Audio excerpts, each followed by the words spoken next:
Welcome to this video about behaviours that challenge. What are behaviours that challenge? Teachers, school staff and parents and carers will know what types of behaviours are significantly challenging for them.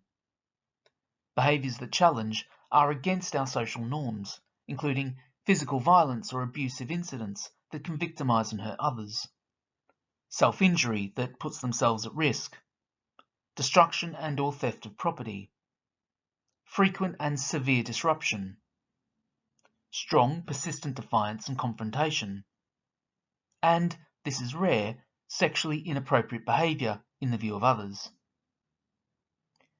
These behaviours include varying features of risk and can present within school and or at home and or as antisocial behaviour in the community. This may lead to increasing rejection and discord with people who know them and, over time, adverse effects on their long-term development. Factors to consider. Behaviours communicate underlying needs that have not been adequately addressed. Some pupils presenting with these types of behaviours may have experienced adverse childhood experiences, such as trauma and loss. It is crucial that possible interactive factors here are explored as thoroughly as possible. Use of the interactive factors framework can help. Many pupils with these behaviours will have co-occurring special educational needs, which in some cases may be very well masked by those behaviours. Even if it is not obvious, it is always important to investigate whether the pupil may have cognition and learning needs, for example, specific learning difficulties such as dyslexia, which would affect literacy especially, dyspraxia, working memory difficulties, and processing difficulties. They may have speech and language and communication needs, or autism, or ADHD, or mental health needs such as anxiety, attachment difficulties, low mood, or possibly a less common mental health condition. Identifying the functions of behaviours. It is vital that adults working with the pupil actively reflect on what the pupil was trying to communicate. What did they want or need? Triggers, for example, demands and sensory inputs.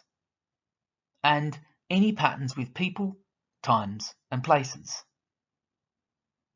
One way to do this is to use an antecedent behaviour and consequences chart, known as an ABC chart.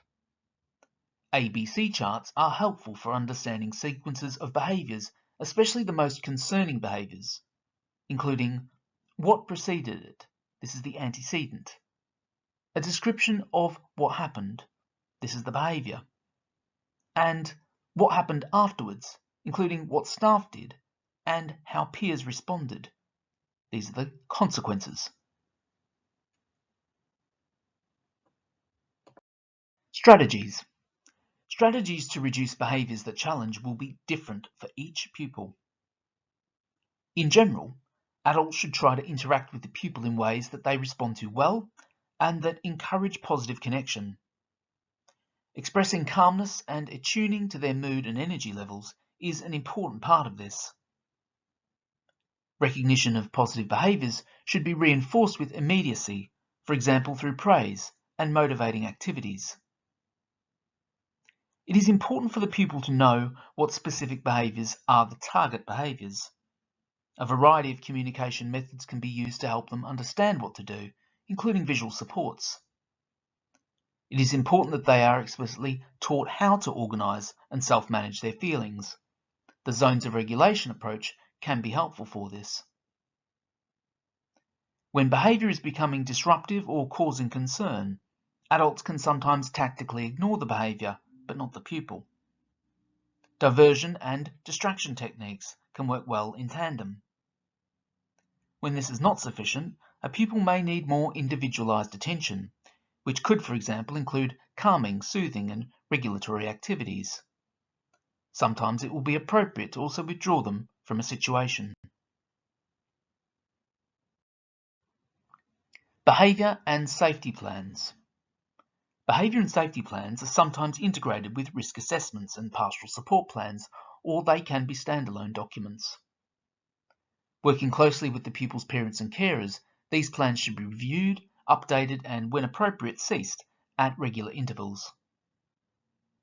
Usually this features the list of behaviours we want to change, the functions of the behaviour, strategies to eliminate or reduce triggers, strategies for prevention, including reducing and eliminating triggers, and how positive behaviour will be recognised and reinforced. These strategies might be coded green. Strategies for managing behaviour proactively when there is a signal that it may be likely to occur.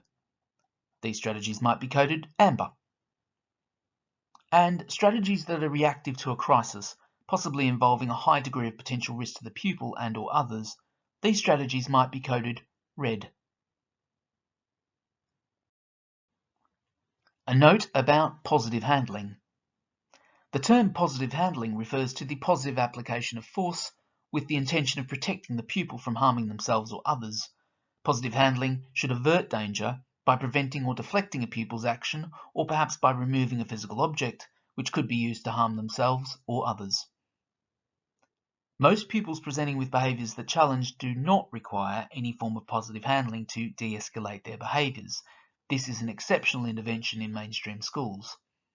Staff who apply positive handling should receive accredited training, updated on a regular basis. Restorative strategies. Where harm has been caused, time needs to be spent trying to develop understanding and to repair relationships. There are a variety of approaches for this type of work, but all involve a structured discussion to help the pupil feel contained, with the adults communicating safety cues through their facial expressions, tone of voice, and body language. Pupils are often in a heightened state of emotional regulation when it comes to having conversations about difficult incidents. They may find it hard to connect with or understand their own feelings and the feelings of others. Their thinking about what has happened might be very muddled. They may feel shame and expect admonishments that will make them feel worse.